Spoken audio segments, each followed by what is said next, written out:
Friday, 28th of August 2015. First, let's look at the paper highlights from Daily Mirror. Swearing in of new cabinet delayed till September 4th. Priority of new parliament is to approve national government.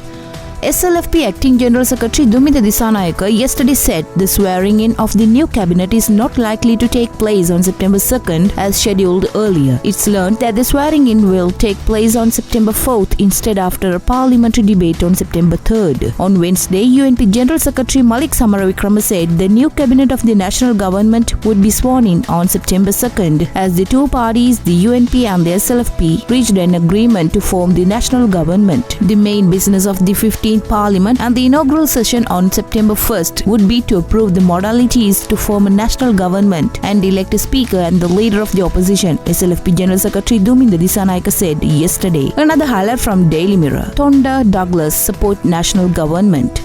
Ceylon Workers Congress leader Arumugam Tondaman and EPDP leader Douglas Devananda have decided to extend their support to the national government, SLFP Acting General Secretary Dumita Disanayake told a news conference yesterday. More highlights from Daily Mirror. Travel ban on Gota and 4 others lifted. The foreign travel ban imposed on former Defence Secretary Gotabaya Rajapaksa and 4 others in connection with the floating armoury belonging to the Athavan company was lifted by Galle Chief Magistrate Nilopuli Lankapura yesterday. Another highlight from Daily Mirror. No repeal of PTA at present. The government is considering the revocation or the amendment of the Prevention of Terrorism Act at present, a minister said yesterday. Earlier, the Campaign for Free and Fair Elections, a local election monitoring body, had said that it should be repealed. The organization called it a draconian piece of legislation that was used to suppress human rights. Another highlight from Daily Mirror. UNP SLFP to share key posts in Parliament. The UNP and SLFP are slated to share the posts of Speaker and Deputy Speaker in Parliament, sources said. UNP sources confirmed that the posts would be shared in line with the good governance policy.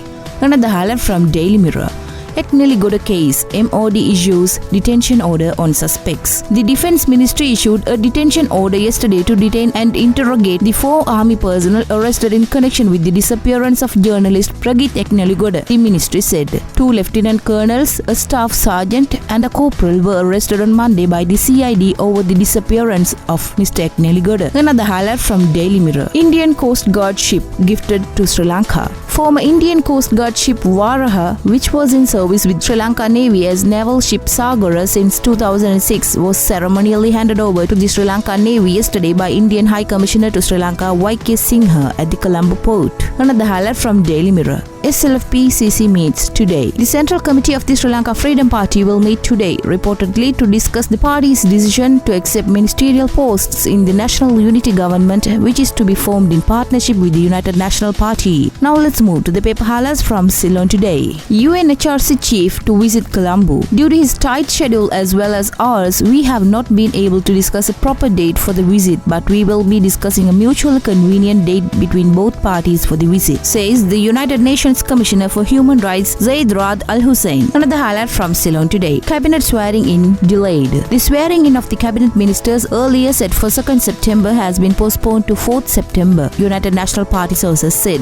Another highlight from Ceylon today. Opposition leader, I will consider if invited, Chamal. Former Speaker and Hambantota District Parliamentarian Chamal Rajapaksa told Ceylon today that he would certainly consider if he was invited to accept the position of opposition leader in the new parliament. Another highlight from Ceylon today. Increase of portfolios. JVP calls for debate. The Janata Vimukti Peramuna has decided to request a debate in Parliament on the proposal submitted by the government to increase the number of ministerial portfolios. This will be the first debate in the new Parliament. Another highlight from Ceylon today. Dramatic swing in Tajuddin's killing. Killers fled to Italy. CID. 2 suspects connected to the killing of national rugby player Mohammad Tajuddin have secretly fled to Italy, top criminal investigation department sources told Ceylon today. It has been learned that a close associate of a politician of the previous government had assisted the 2 suspects in their flight to Italy, the sources added. More highlights from Ceylon today. Tonda Devananda backed national government, not seeking portfolios. Leaders of the constituent parties of the United People's Freedom Alliance, A. Tondaman of the Ceylon Workers Congress and Douglas Devanand of the Elam People's Democratic Party have expressed their desire to support the national government, said the General Secretary of the Sri Lanka Freedom Party, Duminda Disanayake. Another highlight from Ceylon today. SLFP-CC meeting. Top portfolios for SLFPers. Decision today. President Maithripala Sirisena is expected to make an announcement at the Central Committee meeting of the Sri Lanka Freedom Party today regarding the number of ministerial portfolios and especially about the portfolios to be granted to the SLFPers when ministerial positions are allocated in the national government. Now let's move to the paper highlights from Daily News.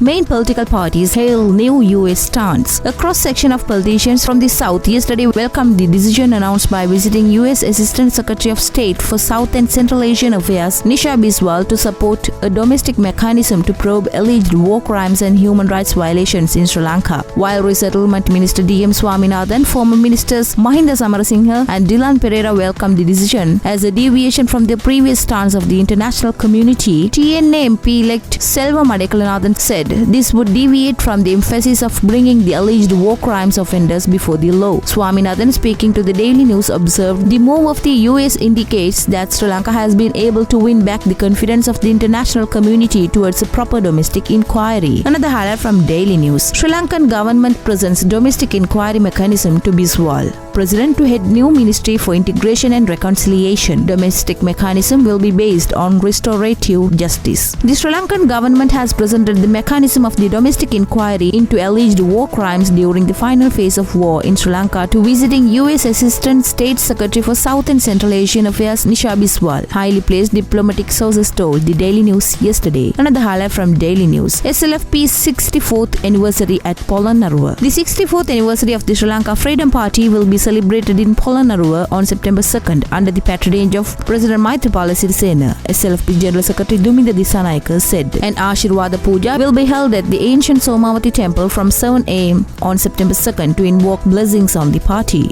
Another highlight from Daily News. Concept of unity government first mooted by President. SLFP General Secretary. Sri Lanka Freedom Party General Secretary Duminda Disanayake said a new unity national government will be formed jointly with the UNP in accordance with the MOU signed between the two parties. The concept of a unity government was first mooted by President Maithripala Sirisena during his presidential election, he said. Another highlight from Daily News. Professionalism, the key to success. Justice Minister Dr. Vijayadasa Rajapaksa yesterday said that Sri Lanka had to pay a heavy price for departing from well-established norms and principles due to lack of professionalism, particularly in the foreign service. Another highlight from Daily News. 70 SLFP MPs expressed support. Parliamentarian S.B. Disanayake yesterday said 70 SLFP parliamentarians have expressed support to the new national government. More highlights from Daily News.